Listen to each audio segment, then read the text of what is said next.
Welcome to Squared Circle Gridiron. I'm Don Wayne, half dead, trying to get through this. Joined as always by Ron. Ricky, how you guys doing today, man? I know you're a hell of a lot better than I am. I'm not feeling good. I'm not up to the weather, but I'm going to do my best to put it out here for you guys. Doing good, doing good. How about you, Ricky? Doing fantastic here in South Jersey. It was a very, very nice day today. Hey, You Don, should be doing well. Don, thank you for being a trooper and hanging on tonight with us. I'm Appreciate going to it. do my best. Yep. Appreciate it. Two of us should be, one of us should be upset about the loss. One of us should be heartbroken, and you should be pretty happy today, Ricky. So I know that game on Monday night, man. I knew the rain was coming in on your Eagles.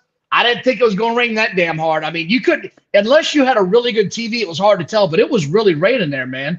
Oh, yeah, the ball was really slick. I thought you were going to say that I'm so happy today because I'm wearing my Phillies hoodie. I saw they got in the playoffs. I did see that. They got in. I saw Milwaukee clinch last night after my Braves came back and got through it. So, yeah, I'm going to try my best, Larry. Yeah, I don't want to – I know this is a football program, but I definitely wanted to give a shout-out to the Phillies and a thank you to your Atlanta Braves for coming back from 6-0 down so that the Phillies could get to the top wild card spot. Thank you. Yeah, I got bad news, though. If my Braves can't turn around that pitching, they're not going to be around very long. I mean, that's the bullpen is not going to help, and that pitching staff is just suddenly – they're all hurt. So, we'll see. I'll tell you what, though. They have a long lineup, and it's deep. And if there's any team in the National League that scares me, it's the Braves. Well, they're never out of a game. They're never out of it. Never. So I'm glad of that. On to football, gentlemen, where we had a pretty loaded weekend last week. Start off with the college ball games, I thought. There were a couple of games that were on our radar. I think everybody was looking forward to the Colorado-Oregon game out the gate. And there was a lot of hype around this game. And going into the game, the line was 21. And not gonna lie, I bet the line, and I took Oregon because I like what Deion's doing there, but he ain't got the horses to run that race right now. And it came really, really apparent during the course of that game. The offensive line, the problems they had earlier in the season really came to unfold in that game. The quarterback, Sanders, running for his life. The defense, again, couldn't stop anybody. Oregon, I don't know if this game was more about Oregon or Colorado, and I'll let you guys go in a minute. But to me, it was more I felt about Oregon. Oregon was making a – they're always there as sort of the team that's always competing. They're always sort of in the national spotlight, but they're never, ever, ever winning it. They're always getting knocked out just before. I felt like this game, Oregon came out and proved they're here to make a statement, and they're here to stay, and they've got a power running game, and they can hurt you in all aspects of their offense. And their defense, by the way, pretty good too. So I'll be honest with you, prior to that game, I wasn't sure about Oregon. I was not quite sure how they were on both sides of the ball. I mean, their quarterback has been playing college football for the last 13 years. You know, but I'll tell you what. I'll say this. I was impressed with Oregon's defense. Now, again, Colorado's offensive line is brutal. I mean, they were just getting blown up off the ball. But I do give Oregon credit. They had 7 sacks, maybe 8. Oregon had 30 first down. Oregon had 30 first downs. They had a total of 520 yards. I think Colorado had like 200. Listen, Oregon dominated them, and I think we saw actually how good Oregon is. I don't want to say we saw how good Oregon is and then how bad Colorado was. I just think Oregon kicked their butts, and Oregon's good. Yeah, I agree. Oregon's good. Colorado, their defensive front seven sucks big time. They can't get pressure. Their defensive backs are good. I like their defensive backs. And the offensive line is just horrid. And we knew that going in. We talked about that at the beginning of the season. They're 1 or 2 good recruitment classes away from being a legit contender. Yeah. Oregon's running game was just, man, how do you stop it? They had 250 yards rushing. I mean, they were just pounding the crap out of it. It was almost like watching the Eagles run the ball the other day. I mean, they were just running, just running the ball. And like you just said, Colorado doesn't have the weapons yet. No. They don't have all the talent yet. Maybe the one recruit. Yeah. So. And running the game opens up the pass game for them, Absolutely. And see, Absolutely. Colorado couldn't get any kind of running game going. So how's that going to, help Sanders? And this isn't the first time Colorado hasn't been able to get the running game going, although it came out in the wash this game. But in the last couple games, I don't know what the averages were, but Colorado really can't run the ball. So, like you said, they can't set the pass up when they're getting the ball on the ground. And I'll tell you what also hurt Colorado, not that they would have won anyway, but having Hunter out is a big loss. Big loss for them. Yes, no, it is. And he's a weapon on both sides of the ball. Ricky, I'm not sure if you can hear it, but you're breaking up a little bit. I think your connection's a little bit screwy. But I was going to keep going on about some of the other games. I think that's enough about Oregon, Colorado. It was what I thought it would be. The game that got my attention, we talked about it a week ago. Florida State almost gave another one away, had to go to overtime. And here is what I texted one of my buddies in the middle of this game.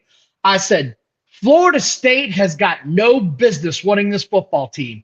And if Clemson loses, it's going to solidify my thought that Clemson is just a bad football team this year. They can't close the deal. They just don't seem to have the same thing Clemson had years ago. And when you look at the first downs, 25 first downs to 16.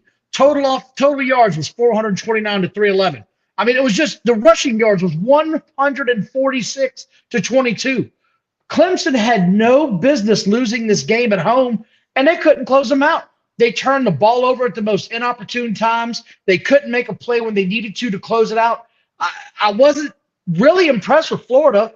Ron, I know you've got it. Lay the top 25 on me because I think this game is what cost Florida State.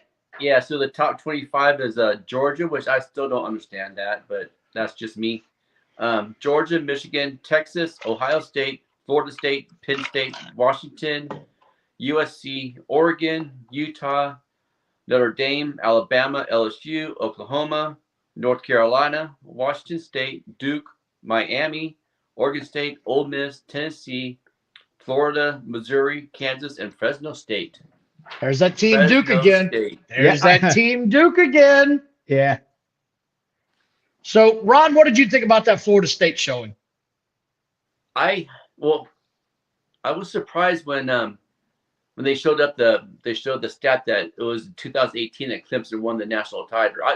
I was surprised it's been 5 years, and so in the last 5 years they've become almost irrelevant for whatever reason. Florida State's tough. Florida State, their wide receivers 6'7", 245, and 6'4", 215. Those are some tall. Their receivers were. I enjoyed. The receivers. They're playmakers. They're playmakers. They really are playmakers. Yeah. So that helps. Travis out. I like the way Florida State played. But they couldn't run the ball and they couldn't stop the run. Like that's what I took out of that ball game. They could not stop the run when they needed to, and Clemson couldn't stop shooting themselves in the foot. Over and over again, it happened. Over and over again. Yeah, Florida State hasn't won there in 9 years. Am I right about that stat too? I couldn't say yes or no either way. Something like that. So, yeah, interesting game. I mean, the fumble, it was a fumble 6, correct? It got them back in the game, if I remember correctly. And that's what got Florida State back in the ball game because Clemson was on a drive. It was looking like they were going to be able to put this away. And then lo and behold, another bad decision, another carelessness with the football. I don't know, man. It's one of those deals. Ricky, what did you think? Well, I thought that Jordan Davis, he's climbing up the Heisman rankings. I think he did just enough. It was sort of an ugly game. Clemson, like you said, they kept shooting themselves in the foot. They couldn't get out of their own way. It seems like that's how they've been these last couple of years. They're just not the same team. I mean, I'll be honest with you. I didn't even realize that it was 2018, the last time that they won the Heisman. I forget hearing about Clemson in the last 5-6 years. Right. But no, I thought that Davis did a really nice job. I think he's a nice quarterback. Florida State seems to be able to move the ball offensively. So, I think Florida State's going to hover in that top 6 area. until the end of the year? Well, they're going to have a showdown with some of these ACC teams later. I mean, I know that's going to happen. North Carolina's still out there. They're going to have to eventually face them one way or the other, or Duke. They have to face them again one way or the other. I watched a little bit of the Duke game. It wasn't their most impressive win. I'm not going to stay on it too much. But the quarterback, my dark horse for a Heisman, he did it again. He led the team in rushing. He threw, was it 4 touchdowns? I can't remember off the top of my head. He threw a bunch of touchdowns. No, sorry, he ran one. He ran for one, threw one, and then the goal line guy stole 2 of his touchdowns. So, I mean, Duke keeps rolling. I like Duke. I like my dark horse Heisman pick. The other game I paid attention to, we talked about coming in, LSU and Arkansas. Arkansas never gets the respect they deserve, and they always make you grind out the win. LSU pulled it out at the end. Arkansas fought tooth and nail. They never give you Arkansas is never going to lay down for you in the SEC. It's always a tough out. I don't know if you guys watch that much. Ricky, did you see it at all? I got to be honest. I didn't catch that game, Don. Yep, I know. A lot of people didn't. And I'm sitting here watching it, and all I'm thinking to myself is, Larry told us Arkansas always, it's been by 9 points the last 3 games? That's 4 games now divided by 12 points. That's a rivalry, boys. I enjoyed it. You watch it all, Ron? No, the one game I did watch that I just want to touch on a little bit is the Wisconsin game Friday night. Really? Okay. Yeah. They have a really good running game, of course, but the running back is a big dude. And he runs good, and runs hard, and runs fast. I was pretty impressed. Actually, I was surprised that they weren't in the top 25. Yeah, I haven't paid much attention to Wisconsin this year, just because every time I start paying attention to that team, they always let me down. It never fails. They're the team that always lets me down, that I'm always rooting for. Did you happen to catch, and I'm sure we talked about this last week, I said it, I'm going to call my shot, I said it. Alabama got back to old school Alabama football. They stopped trying to fling it around the field. They got back to playing the type of game that they had about 10 years ago. They made sure to protect the quarterback. They had him on some carries. They gave him some nice, easy targets to throw down the field to. He rushed it 16 times only for 28 yards, but it kept the defense honest, I felt. I also felt like, for whatever reason, Lane Kiffin always wants to pull out some nonsense and try some trickery against Saban. Like he's never seen it before. I don't understand that. I didn't understand it here. Ron, what'd you think? I thought the game started out slow, because I think I texted you about, Alabama might be in trouble because they start out slow. But then all of a sudden, it's like 5 minutes after I texted, I was like, "Oh, I'm eating crow now," because then they start looking like Alabama that I've watched and admire, because they look like you said, Alabama. Yeah, I think the same. I mean, they look like a totally different team from the last couple of weeks. I thought that Jalen Milroe did a very nice job quarterbacking.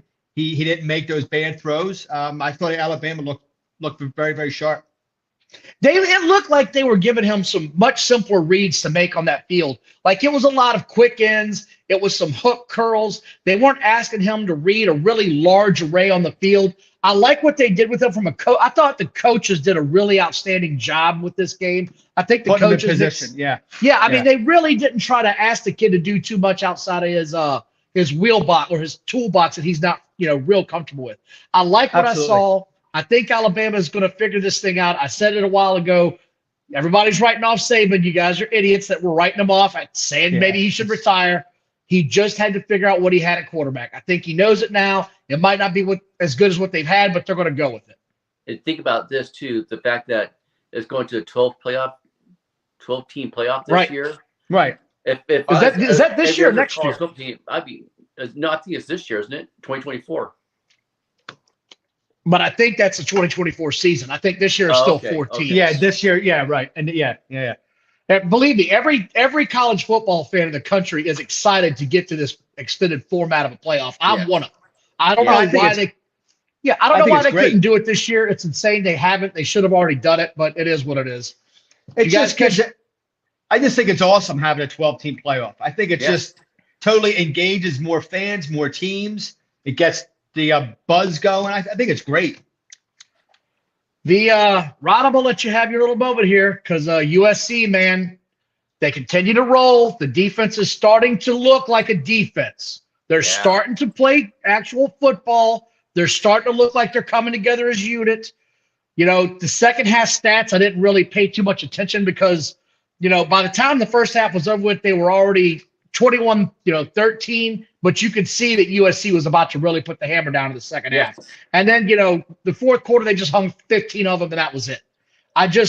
The one part that got me was only allowing 353 total yards for Arizona. That I know that sounds like a lot, but in the Pac-12, they fling the ball around a lot. It's a lot of high-scoring teams.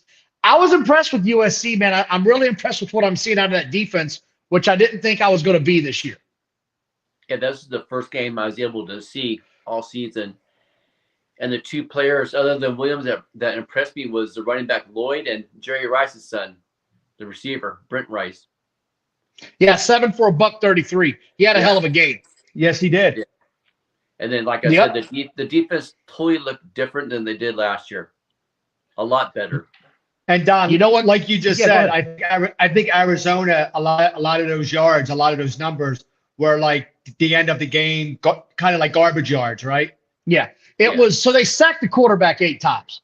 Yeah. USC sacked Arizona 8 times. That's something I didn't think I'd utter this year. I didn't think I would say USC's defense sacked another quarterback for 8 times. So maybe something's going on in USC. I mean, they were my dark horse to come out of here and compete for the national title. Obviously, they've got Caleb Williams, so probably be the first pick in the draft. I don't see any reason why he wouldn't be. I'm excited to see where they go from here. You want a fun fact? You want to give you a fun please, fact here? Lay it on me. My grandfather is in the Arizona State ASU Hall of Fame. Get out of here, really? Yeah.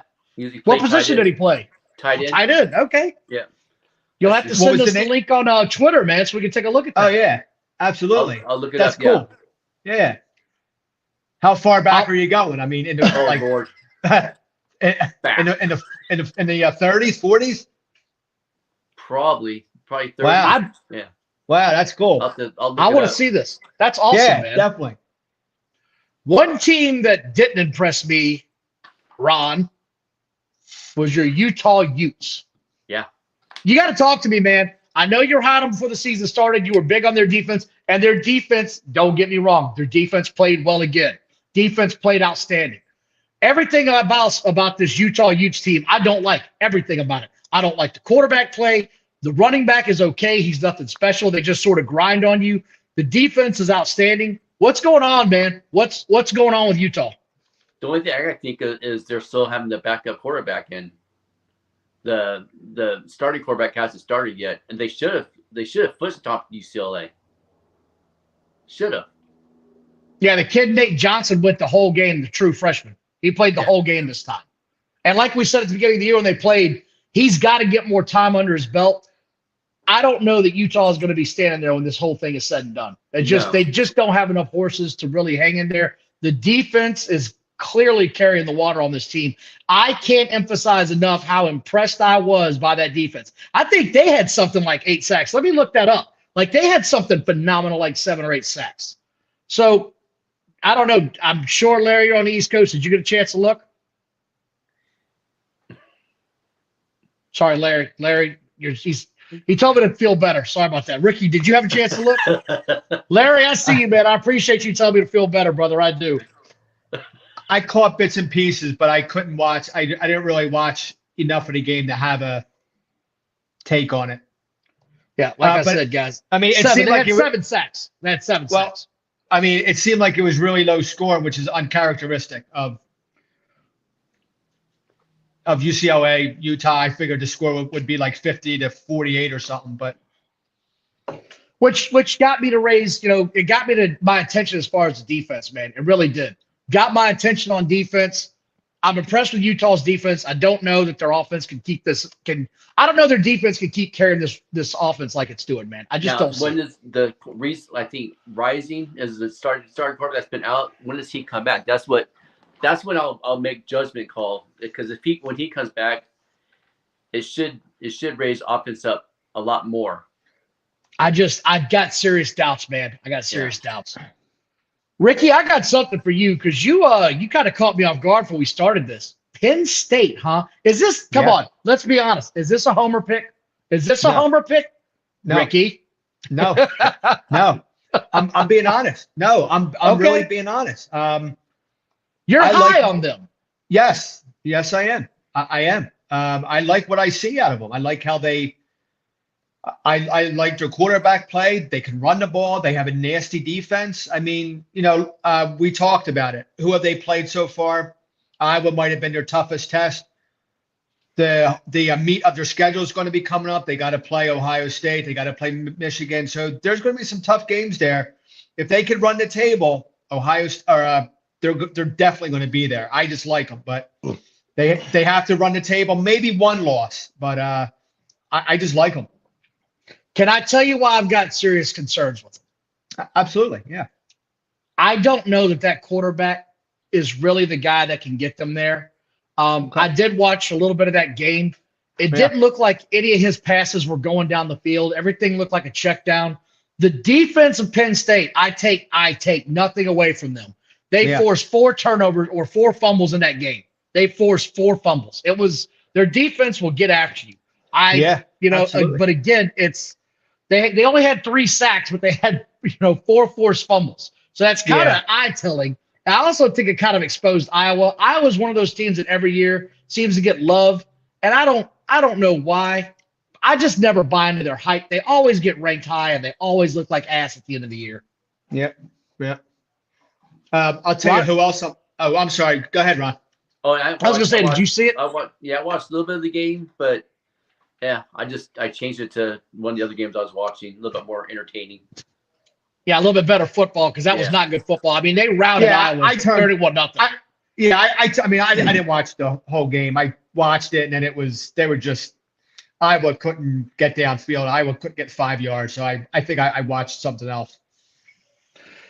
Did you have something else about the game, or are you going to say something else? Just curious. No, Ricky. what I was going to say is I was going to transition into the Pac-12, Washington. I'm very high on Washington. I know you are. I know. I am. I'm telling you.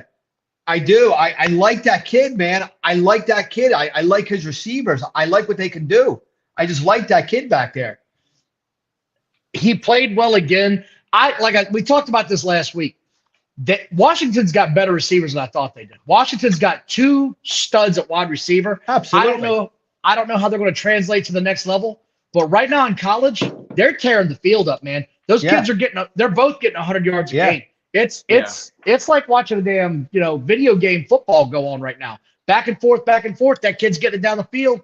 And getting it down the field nonstop, man. So I give you credit. You liked them at the beginning of the year. You're sticking with them, but I can see why. Look, listen, I don't know Washington's offense. I don't know how much they run the ball, but every game, and I'm almost positive, I think Penix has 300+ yards and at least 4 touchdowns every game. 300 yards passing, 4 touchdowns. That's awesome. I mean, he's finding his guys. I'm just saying. I mean, I'm kind of high on him. So yeah, it was hard not to be. They played really well, and then it brings me to a game we talked about earlier where Florida State shouldn't have won a game they won. Notre Dame lost a game they shouldn't have lost, and I'm watching that thing all the way to the very end. And you guys watch it. What do you guys help me out? Because I can't figure it out, man. They were 50% on third downs. They had 22 first downs. The yardage was, pretty similar. The rushing yardage was pretty similar. The time of possession, though, was a 10-minute difference. And Notre Dame, to me, nothing to take away from Ohio State because they gutted out to win and they found a way to win. Notre Dame lost that game to me on the stat sheet. They lost the game watching it live. Ron, what did you think of it? I was disappointed, man. Yeah, and I'm not a Notre Dame fan, so, at all. It was a good game. It was competitive. No answer for Martin Harrison Jr. That's one of the issues. Well, he got hurt, so that was the answer is when he got hurt. Yeah. Notre Dame's running back, that's a big kid. He ain't small. Good God. No, he's, just, I really don't, I can't explain. I just don't. Unless you watch the game, you can't understand it because it never felt like Notre Dame was in trouble. The entire game, it didn't feel like they were in trouble of losing that game until they lost it. And then it was like, how? how did this happen? How did you lose this game? How did this get away with you? Why is it always the same old Notre Dame? Ricky, I know you watched it, man. What'd you think? Yeah, I did. And I mean, you just basically summed it up. How did they lose the game? To me, I mean, Ohio State ended up winning, but that's a game where Notre Dame had it in their clutches. I mean, they had the game. There's no way that they should have lost. Hartman missed some throws there, and at the end, I'm trying to think back. Was it? I think there was some like play calling that was maybe questionable. I'm trying to think back in the maybe late in the fourth quarter. A couple calls that they made offensively, but yeah, I mean, I give all the credit to Ohio State battling, and I'll tell you, I really liked, and I'm not an Ohio State guy, I'm not a Notre Dame guy either, but I liked when they interviewed him after the game and he ripped Lou Holtz. I thought that was great. I really did. I thought that was great. Lou Holtz, shut up. Why are you going after an 80-year-old man that coached Notre Dame? Leave him alone. Look, here's the truth, right? So here's the truth. Because Notre Dame has had to answer the same question that Ohio State has had to answer for the past 3 or 4 years, right? Are you tough enough to win close games? And that's a fair question, man, because Ohio State until the last year or so has not looked like a team tough enough to win the damn game. Larry brought it up because, we watch a lot of football. They only had 10 men on the goal line the last 2 plays. So that's how that came down to. I remember it was something. Yeah. It's a lot of football we took in. I couldn't think back what happened, but yeah. Well, we're covering a lot of ball. That's why. But this is why we love Larry and all the SCM guys, man. Thanks. But Thank you, Larry. Again, the last 4 or 5 years, they didn't look like a team that was tough enough to win, right? It was 4th and 1, I believe, at one point in the game, right? Do you guys remember? I'm going to try to ring your bell. It was 4th and 1. Old school Ohio State's going to run the ball at the middle. Right. They used the end around to get the first down. That's not the Ohio State I grew up on. So Ohio State's changing how they do things. I can't take anything away from them. They answered the bell. Notre Dame left me with more questions than I have answers. Yeah. I say we just move. Yeah, let's just move on from Notre Dame. I was going to say, the last thing I got was Michigan, Rutgers. Michigan was in a tough battle early. They pulled away late. Once again, Michigan, 31 to 35 points. Book it. If whatever the point spread is, I'm going to find 42 and see if I can circle that on my card because that's where they are. Those are about the only games that got my attention that really, surprised me or that I watched this weekend. You guys got anything from college? No. Have you guys looked ahead yet to week 5 in college football? Because Ron, your boy's the first thing out the gate Friday night, man. He left. He couldn't handle it. No, I'm right. No, everybody left for a second. Somehow I got to the top corner now. Yeah, but Utah versus Oregon State. Is that Friday night? Utah versus Oregon State? That's Friday night. Yeah, man. 9 o'clock. Yeah. 9 o'clock. Yeah, the 4 games that I saw that I wrote down that I'm gonna watch is Utah, Oregon State, USC, Colorado, LSU, Mississippi, then Notre Dame and Duke. Notre Dame and Duke. That's one I'm really gonna be interested in watching. Yeah. Very. Oh yeah. Let's see. What do you got your eye on? Let's see if the Irish can handle that kid at quarterback who's Don's Heisman hopeful. He's my dark horse. He is carrying that entire pail of water, man. I'm telling you. I will, of course, be watching South Carolina and Tennessee. Yeah. That's what I'll have my eye on. I'll also be watching, of course, LSU and Mississippi. Got to watch that. And I'm going to, of course, watch USC and Colorado. That's the other one I'm going to watch. And believe it or not, USC and Colorado is an early game. Yeah, 9 o'clock. Oh, 9 o'clock. Is it really? My time. 12 o'clock, your time. Yeah, well.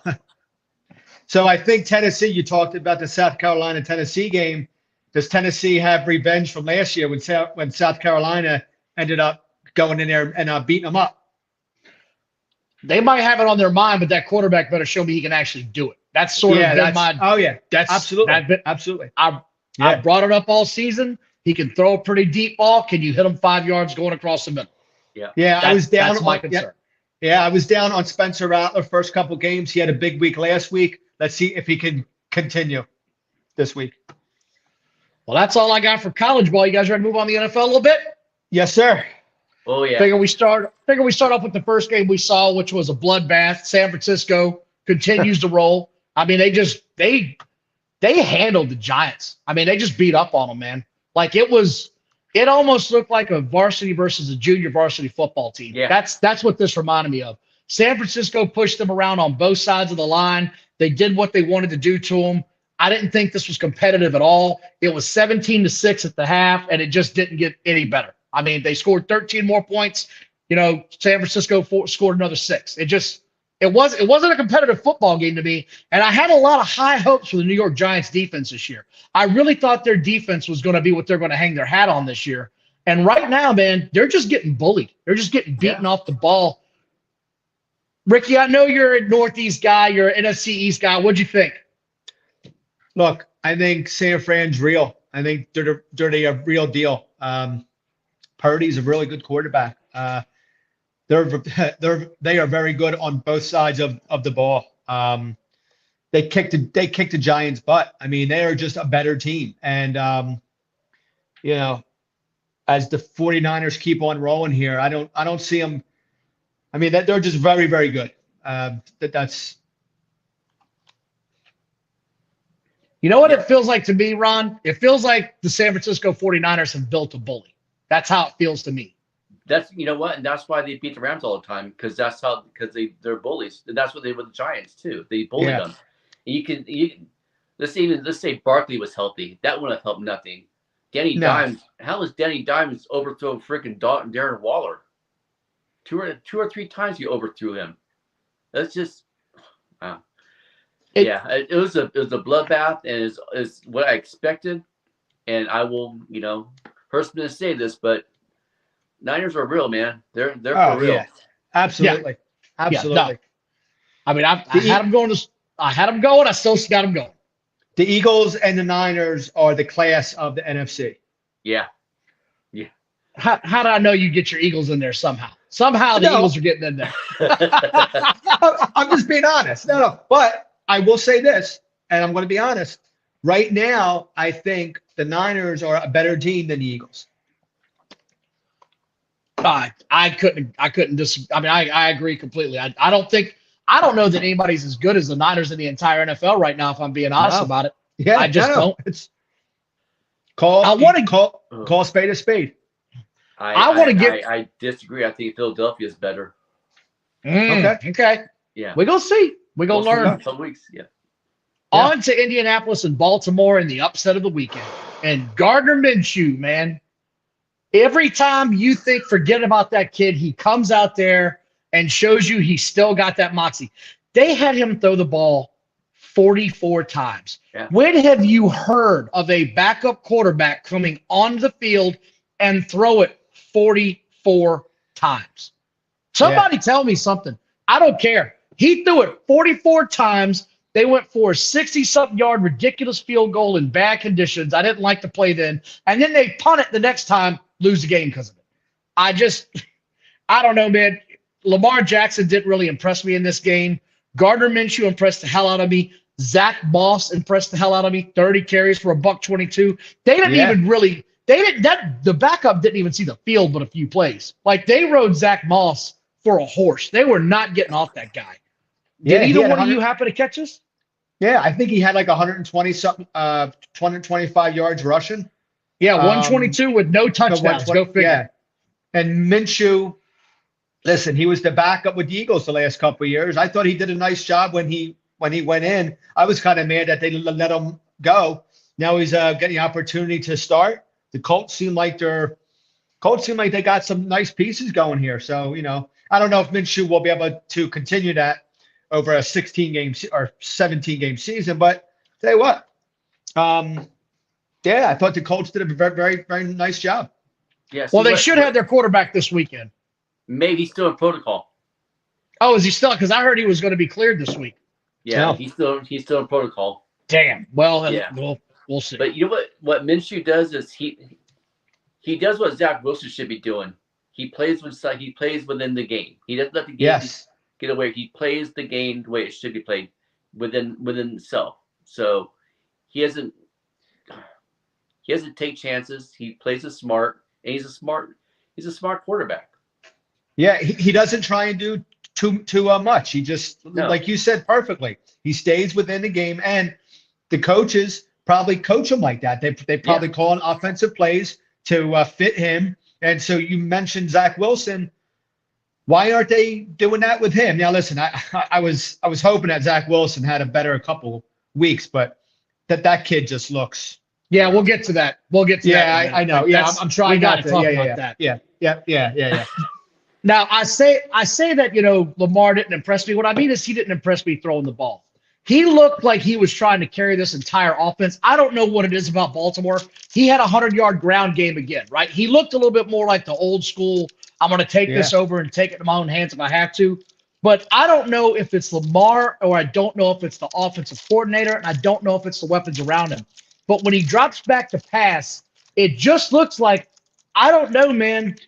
There's nothing happening there for him to get the ball down the field. I don't know. Maybe it's just me. It didn't look like a comfortable offense they were running, passing the ball in that game. I tell you what I see happening with him. I see the same thing happening to Lamar Jackson as happened to Cam Newton. He's going to get beat up, and he's been beat up the last couple of years.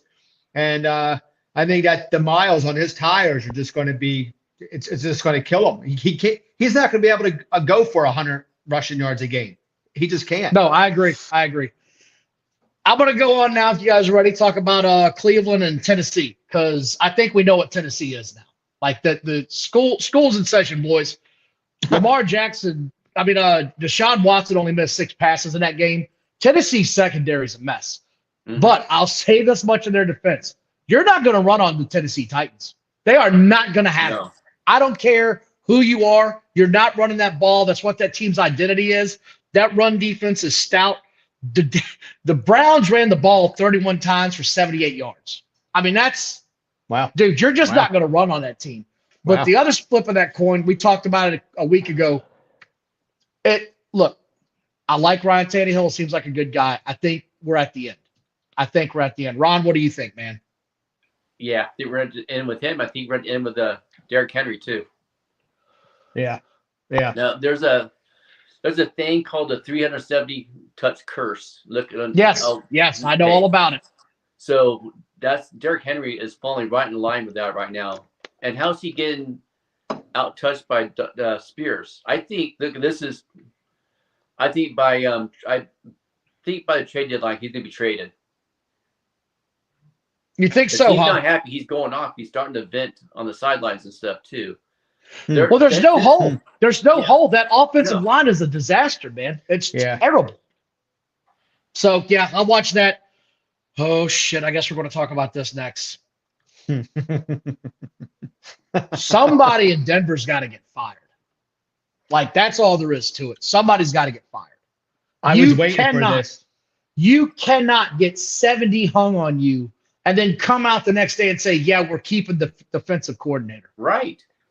Yeah. I don't know. I don't know how that can happen. The players were completely out of position. They weren't getting any pressure. There's got to be a point in this game where pride takes over, right? Pride's got to eventually come in to do something. Russell Wilson played a decent game. I also saw Russell Wilson throw into double coverage 3 times, deep double coverage. And Mims came down with one of them, and he got lucky the other 2 weren't picked off.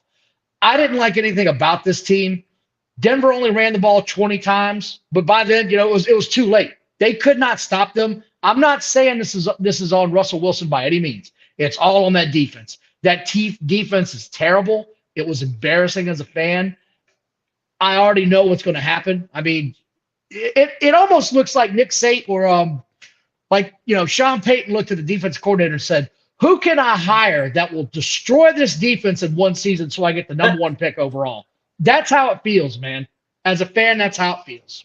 It was almost like a college game. Denver gave up 720 some odd yards of offense. Are you kidding me? That shouldn't happen. That's crazy. Vance Joseph, he's had good defenses. He's been a good defense coordinator. So what's happened? It's asinine. It's just, and how come Peyton doesn't hold him accountable. That's sort of my point. I don't know how you keep a job. Yeah, unless you want to do that in public because Vance Joseph's been around a while. But oh hell no, you can't do that. You can't give up 70 points. What happens this week, Don, if they lose to the damn Bears? We're going to get to that. We're going to get to that here shortly. I promise you. Yeah. I promise you we're going to get to that nonsense. Don, On to the next. Wait, Don, I'm trying to keep you calm so you don't get upset tonight, especially tonight. As bad as I feel, there is nothing that's going to get me so upset. Feels like a truck hit me and I was standing there. It's an old expression my old man had. I feel like I've been shot at and missed and shit at and hit. That's how I'm feeling tonight. On to New England and the New York Jets in a game that set offenses back 30 years. What the hell was this? What do you two give me something? Because this was god-awful. Well, like we touched on it earlier, and I'm not going to go too much into it. I was hoping that Zach Wilson could find himself, maybe do something, maybe step in. I'm not going to, he ain't going to be Aaron Rodgers, but that kid just looks like he never played a down in the NFL. You saw they signed Trevor Siemian, right? Yeah. He just looks lost. I mean, I don't know what it is. I don't know what kind of plays they're doing, what kind of plays they're calling, or the coaches giving them too much to handle. But, I mean, this kid just does not look like he belongs in the NFL. He can't do the basic things. Yeah. This is his third year. How could that be not too much to handle? It's his third year in the NFL. Yeah, I mean, he should be progressing. Yeah. He's digressing. Yeah, he's digressed. Yeah. He's just then now you have the defensive players pissed off at Robert Saleh because he's cuddling him instead of holding him accountable. Yeah. But here's the other takeaway I have out of that game, right? Coming out of that, Ezekiel Elliott ran the ball better than Stevenson did in that game, which was kind of surprising. Zeke was running the ball better. He was hitting the holes harder.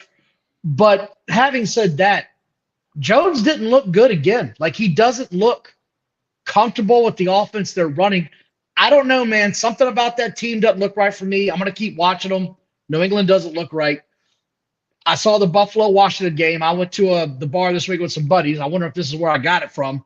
Buffalo just ran wild. I mean, ran freaking wild, man.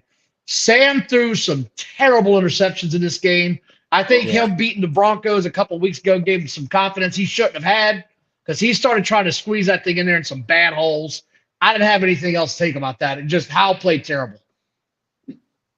That was I watched about 5-10 minutes of that game and then I was done. I didn't even bother because it was horrible. It was bad. It was. I mean, hell, I think he had a couple interceptions. Buffalo's defense just looked great. Washington's offensive line was terrible, and Buffalo just owned them. I mean, they're just terrible. They're terrible, man. Yeah, that was Buffalo. And Josh Allen had a really nice game. I think he scored. He ran one in, a couple passing, but Buffalo just killed him. Manhandled them. Yeah, absolutely. On to Detroit and Atlanta.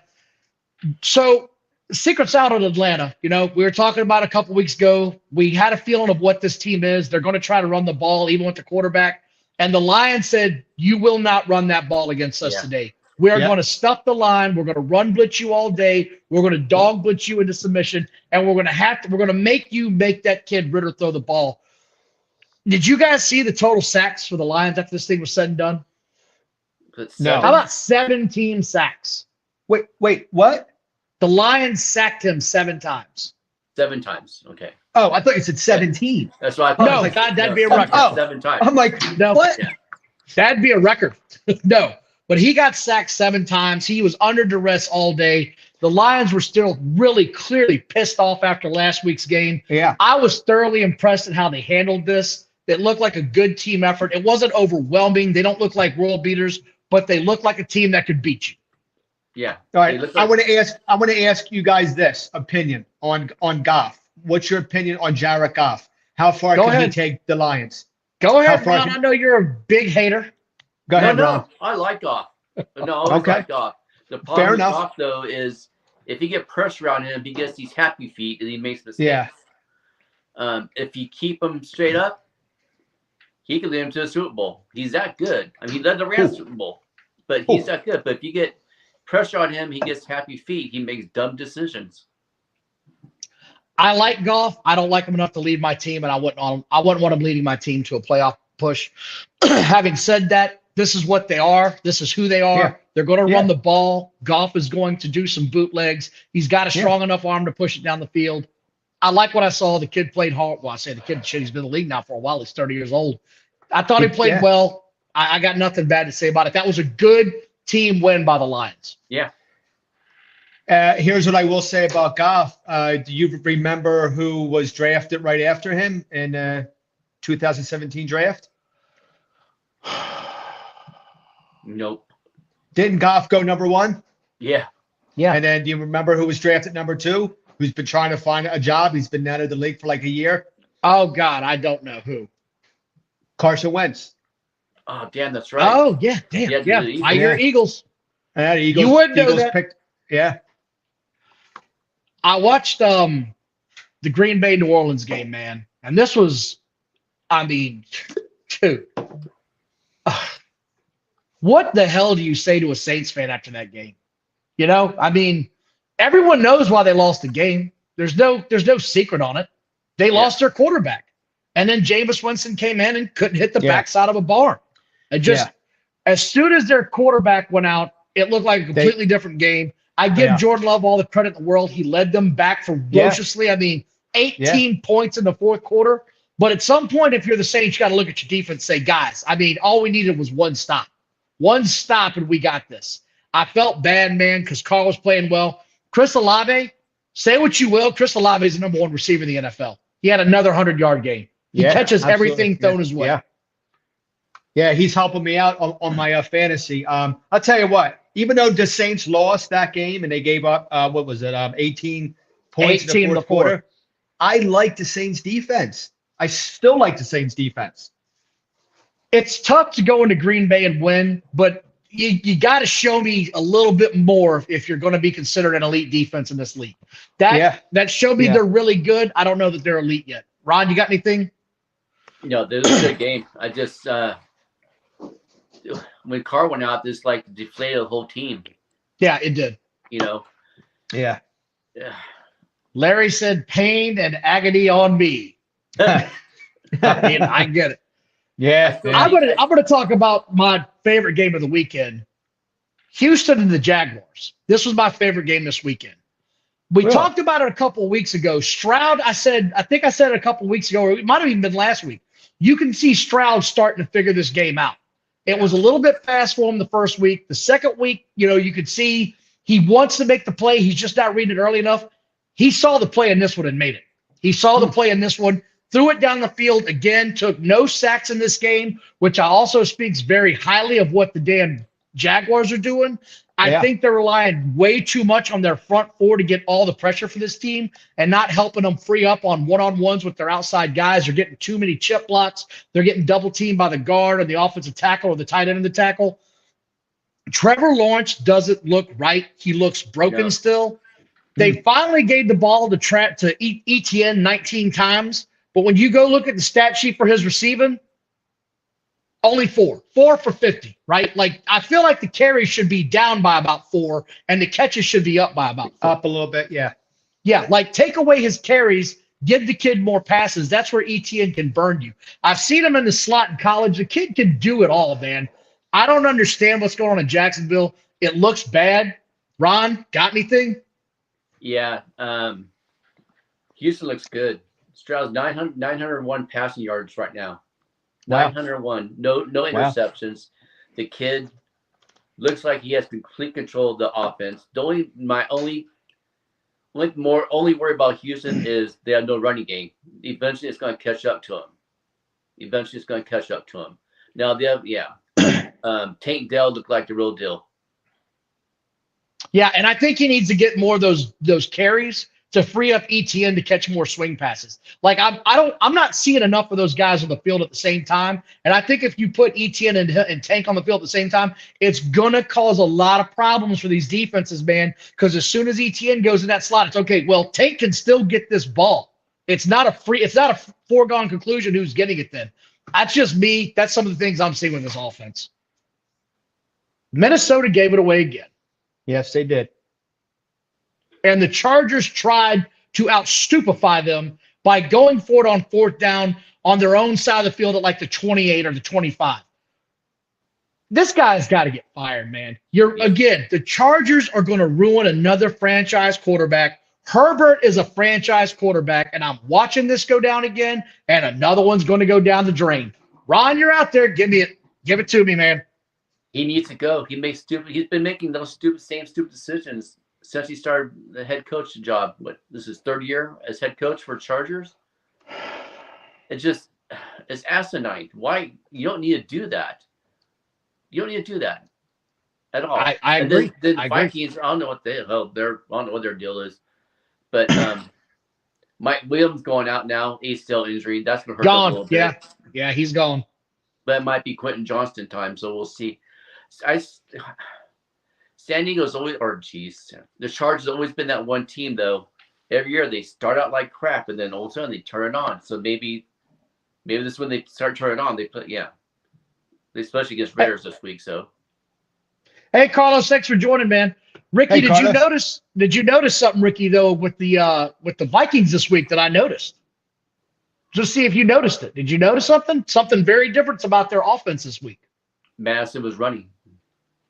They got the ground game going. Mm-hmm. The ground game was actually working, which makes me question one thing. Was it Minnesota figuring out their ground game, or the Chargers terrible against the ground game? Probably a combination of both. Okay, I'll put it to you this way. Vikings ran for 130 yards, Ricky. Wow. Okay. 130. So, Yeah. It is what it is. Listen, the Vikings are 0-3. That's a big hole to climb out of. They're not winning the games they won last year. They won all the close games last year. This year they're not. And I got to be honest, not to talk about the Vikings, but I saw a lot with the Vikings, and the Eagles exposed them on the run game. I mean, they pounded it down their throats. Yeah. No, they're not strong on both sides of the interior. The Vikings. I will say this much, and we talked about it before the year kicked off. The Vikings won all of their one-score games last year, and I said before we started, the law of averages eventually had to return the other way. We're seeing it this year. They've lost every one-score game they played so far. Law of averages. And I think the Vikings really missed Delvin Cook. Well, see, here's my thing with that. Delvin Cook doesn't look like he used to be. He looks like I talked about a little bit, but Delvin Cook doesn't have that same zip in his legs that he used to have. He's not a young guy anymore. He's got a lot of carries and a lot of, catches under his belt. I felt like it would have helped them to draft one of those younger running backs earlier this year. I don't know, like maybe a chain for the Dolphins who just went for 200 freaking yards against my sorry ass donkeys. That might have been a good draft investment. What do I know, though? I only drafted him in my draft pick this year, saying, that kid's going to be good. Seattle, go ahead. All I know is I started Mostert and I started Hill, and they both got me 50 points. In my fantasy, I was that's happy. A win. That's a win. Yeah. Seattle, Carolina, I don't think we need to spend a whole lot of time on this. Carolina is just they're just young, both sides of the ball. I mean, just young. They're young and they're going to grow. Yeah, but it doesn't help when Andy Dalton's your starting quarterback. I was just going to say that. Even though he threw for, I think, well over 350 yards, but there were a lot. But it's because Carolina was down. But if Andy Dalton's in there for you, But they're just a young team, just young and trying to find their identity.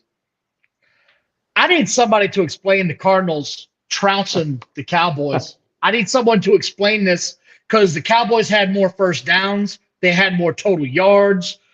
Where they messed up at was yards per play. Arizona averaged 7.5 yards per play. They had the ball.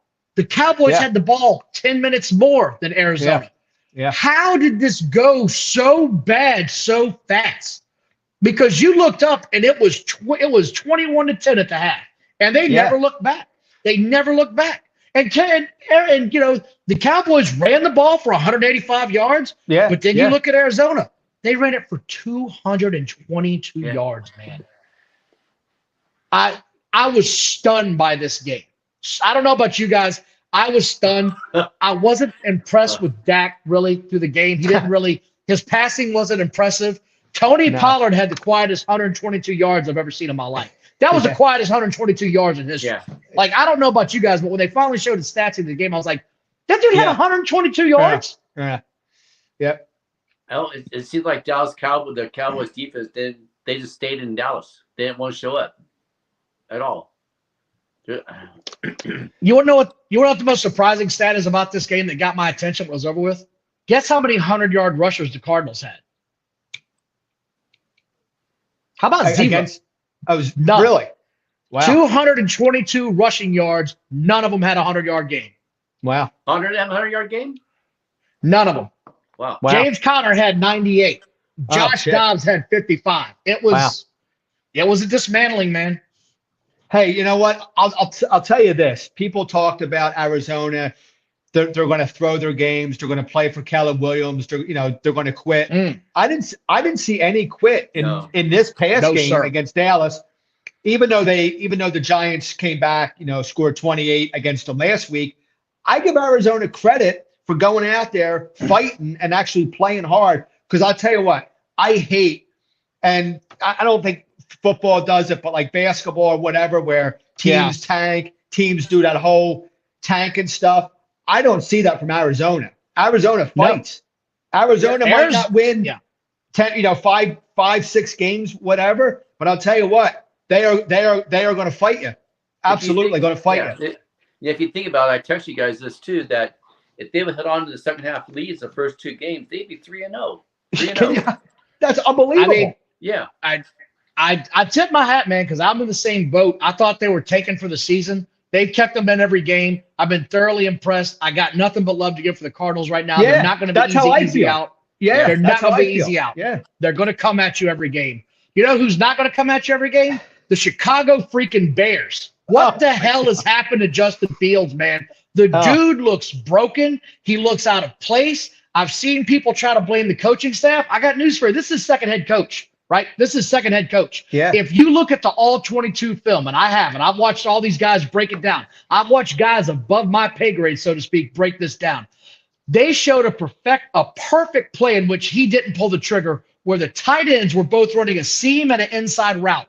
Both of them were wide open. The safety didn't know who to cover, and he never let the ball go. He cocked it, and never did anything with it. And the more I watch of these guys break down his film, the more I'm convinced this kid, if he doesn't see it, he panics. And I don't think he's ever going to see it. He's used to running out of the pocket the whole time in a football game so he can see a clear picture of the field. I don't know that Justin Fields can drop back and throw it if he's going to be sitting in that pocket. I think he's got to see the field in an open display window like he's window shopping. That's just me from what I've seen so far. This isn't year 1. This isn't year 2. He's been playing a while now. Yeah, I saw a stat or somebody did a film on him and on the receivers, and they're saying a lot of times it's the receivers that aren't separating and aren't going for the 50-50 balls either. So there might be a little bit of everything involved with this, but he's a good quarterback. He's just I think he's a good quarterback. I'm going to disagree 100% on that. I know you. I'll tell you. So I was high on him, and look, maybe he does turn out. Look, Chicago sucks. I mean, who's he have around him? I don't know how the line is. I don't watch enough Chicago. But when you're 11 of 22, when you only complete 11 completions for 99 yards, something to draw.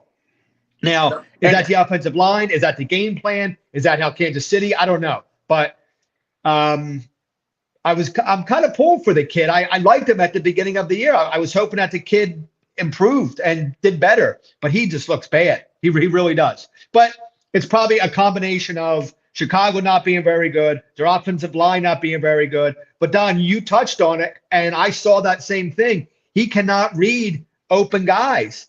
Like when you're open and he doesn't see that first thing, he panics. And this isn't college where he can take off and scramble.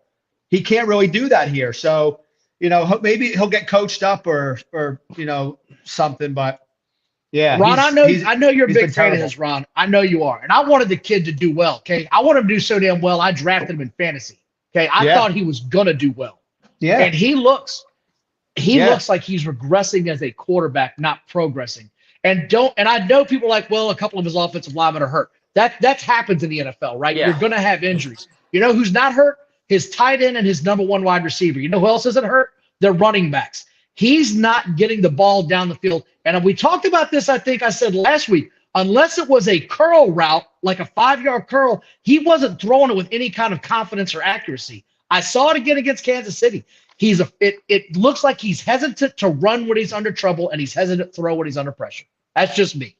Now, let me ask you guys this, just real Fair enough. A what if thing. What if you switched Fields and put him behind with KC and put Mahomes with Chicago? I think Mahomes would undress you. I think he would embarrass you with DJ Moore. I think he would make Cole Kmet the next Travis Kelce because Cole Kmet is a hell of a receiver.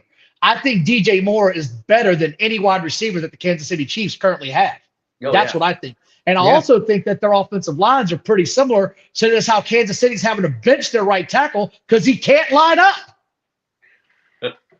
So I don't know. That's just me. I think Mahomes is a special player that makes all the guys around him. He raises all the ships when he's in the field, right? That's what he does. Absolutely. But it could be coaching too. I don't know. I'm pulling for the kid. Well, yeah. Look, I'm definitely pulling for him. And I was just going to add to that. I definitely think that coaching and scheme and where you end up, I think we talked about it last week. We talked about it a couple times. You take a kid like Fields, you take a kid like somebody else, you put them on the wrong team. They're not coached up. They're not in the right offense. And all of a sudden it's, this kid's a bust. This kid doesn't work. It's just that happens a lot. It happens a lot. So how good is Justin Fields? I don't know. How bad is Justin Fields? I don't know. Bad. When he's bad, he's bad. That's what I know. When he's bad, he's awful. And again, I've got him on my fantasy team. No one wants him to play well more than I do. He's going to play in my donkeys this weekend, right? If he can't look good against some Denver dead donkeys, the verdict's in. He sucks if he can't make that team look like a trash heap that they are. It's a dumpster fire. On to the Pittsburgh Steelers and the Las Vegas Raiders. And Jimmy G, to quote your boy Ron, is throwing hospital balls left and right. He's just straight trash. All right. It's bad, isn't it? It's bad. It's bad. I have beat him up enough. I'm not even talking about Jimmy G anymore. He's handsome. He has nice hair. Good for him. Just let me get the little dysfunction of the freaking Raiders, man. What is going on with that franchise? What is going on with that? It's just the whole Chandler Jones thing is just weird. We watched a story about 5 people coming and shooting him up with something, taking him away. And he has a printout of the signed things from the mental hospital. And it all goes back to him talking shit about the organization. It's just a mess. Josh, he needs to go. He needs to go. And now Garoppolo is on the freaking protocol, so he's not going to play. And what McDaniels should be doing is putting O'Connell in quarterback, but no, he won't. He'll probably put freaking Hoyer in because Hoyer is his puppet. I'm about almost done. I'm almost done.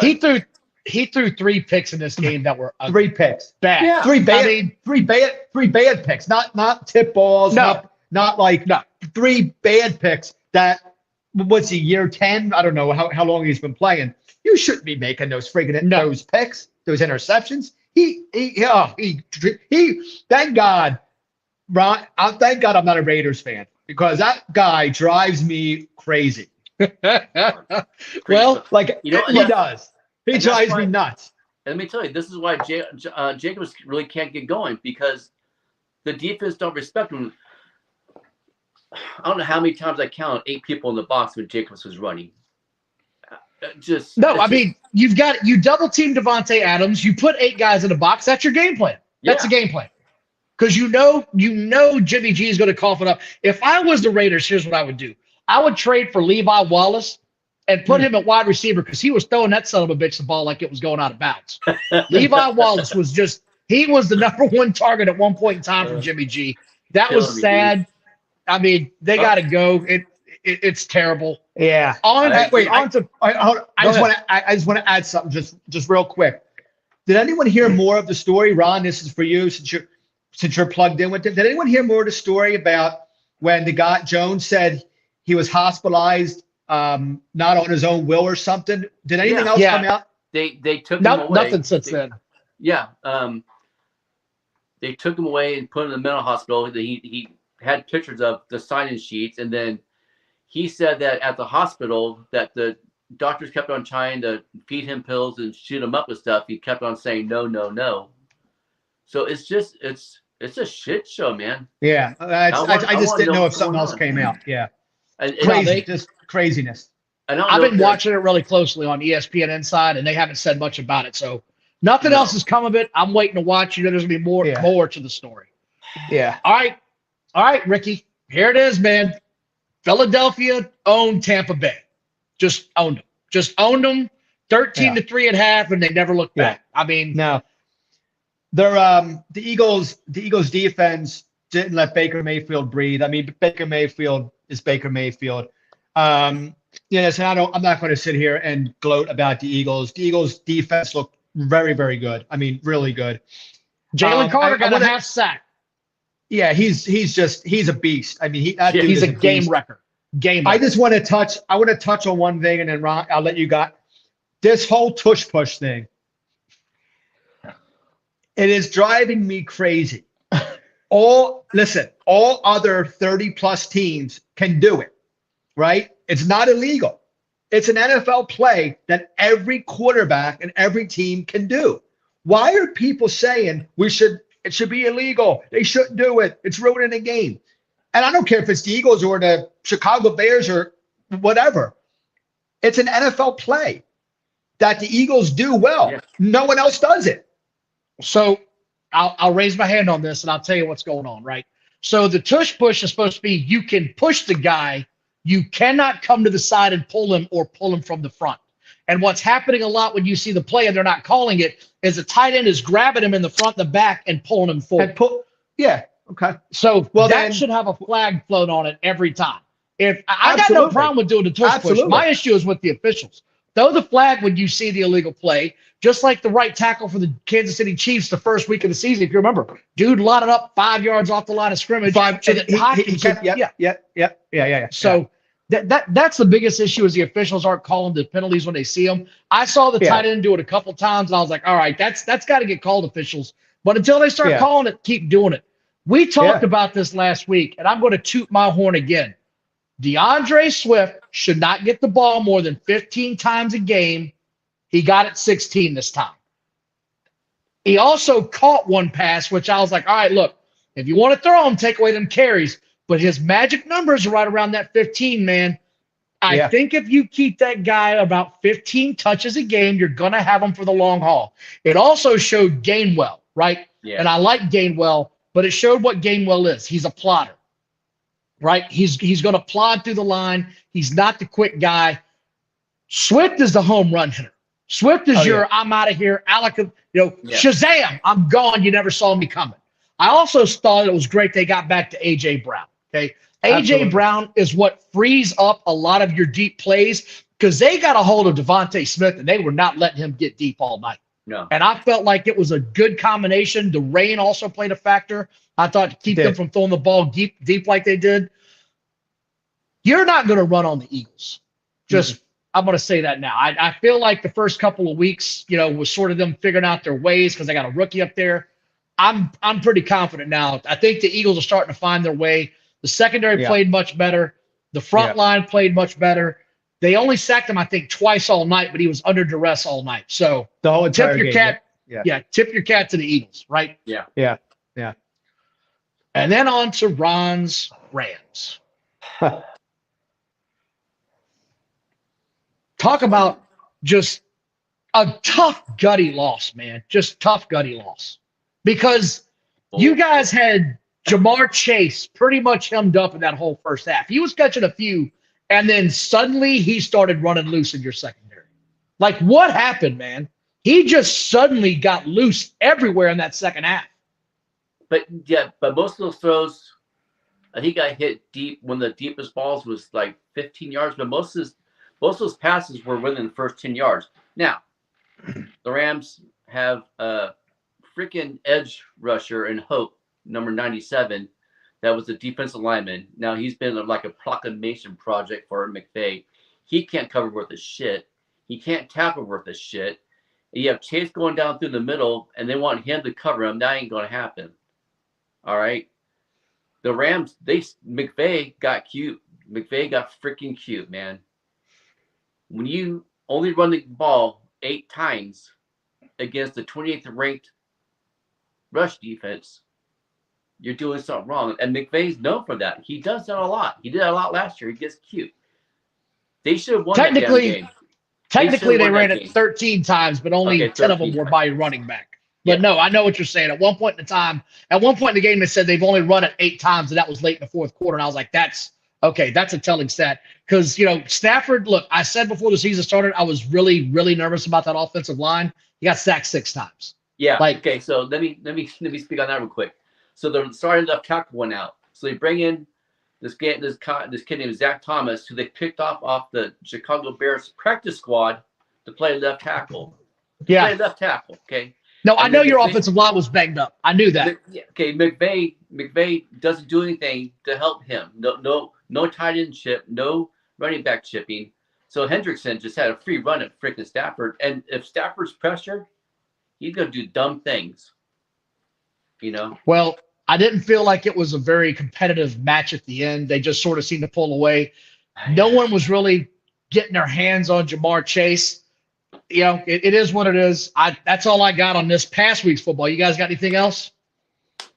No. Looking ahead to next week, the game I'm looking forward to, not just because it's my team, but because it is the shit turd bowl. Denver and Chicago, right? The only way this game is going to make me happy is if it ends in a tie. It has to end in a tie so that neither one of these sorry-ass teams has a win for the season. That's the only way I'm going to buy into this game. I need to see some bad defense. It could end 0-0. Would you be happy with that if it ends 0-0 in a tie? I think it's more likely to end 24-24, something like that. Really, I do. With 5 turnovers for each team. Some shit show of a nonsense play ties it up at the end. That's what I think is going to happen. Give me a game you're looking forward to next week, Ricky. I'm looking forward to the Saints and Buccaneers. I want to see the Saints defense against Tampa Bay. Oh, all right. I can get with that. Oh, and also in that Saints game, the return. Yep. He's back. Yeah. He's going to help. He's definitely going to help him. I'm not going to mention his name because I got him on my fantasy team, but I don't want to jinx it. Okay. All right. And I just want to add real quick my upset of the week. Okay. Patriots go into Arlington and beat those Cowboys. Well, of course you say you're an Eagles fan. No, that's not why I'm saying it. Come on, Ron. No. I'm serious. Patriots upset the Cowboys this week. Oh. All right. Give me one, Ron. Give me a game you're looking forward to. All right. I'll give you 2, okay? Lions and Packers and Dolphins and Bills, especially Dolphins and Bills. Dolphins Bills is going to be Dolphins Bills is going to be the nationally televised game. Like it's going to be all over the place. You're not going to be able to escape that game. Ron, do you think that's going to be high score? Do you think that's going to be a high scoring game or low scoring? I think it'd be like 31-28. Yeah. I think you're in that wheelhouse. Yeah, I think so. Yeah, Miami's not putting up 70 points this week. No.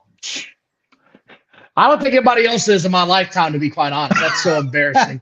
I mean, my God, just way to go, Denver. Make it harder and harder to rep that brand, there you man. go. You sorry sons of bitches. That's all I got. I appreciate you guys for tuning in tonight. Ricky, thank you so much, man. Ron, I appreciate it. I am Well, appreciate I'm you gonna go to hanging in there, bed brother. now. Yep. I appreciate you guys, man. Have a good Thank night. you, guys. Hey, check us out, Awesome man. show, Go to guys. YouTube, check us out. Squared Circle Maniacs. You know, this is Squared Circle's Gridiron Show. Give us a like and a follow, man. We really appreciate the feedback. Appreciate it.